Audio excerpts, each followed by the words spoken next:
Hello বন্ধুরা, আজকে বানাবো কাঁচা আমের ভর্তা। তাই প্রথমে আমগুলো গ্রেট করে নিয়েছি, গ্রেটার দিয়ে গ্রেট করে নিয়েছি।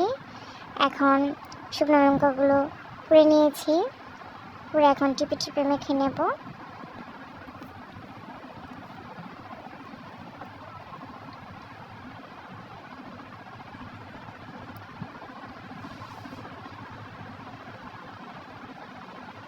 মাখা হয়ে গেলে এখন বিট নুন দিয়ে দিব, বিট নুন দিয়ে আবারও একটু মেখে নেব।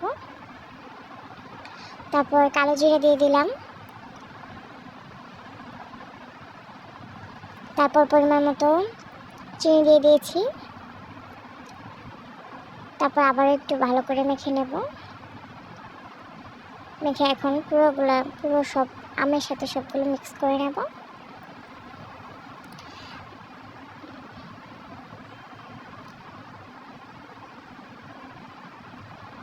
এই আমের ভর্তাটা দারুণ লাগে খেতে, পুরাই দারুণ। এই গরমের মধ্যে যদি সবাই মিলে একসাথে খাওয়া যায় খুবই মজা হয়।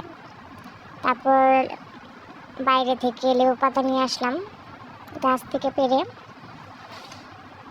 এটা দিয়ে দিলাম, দিয়ে একটু ভালো করে মেখে নিলাম।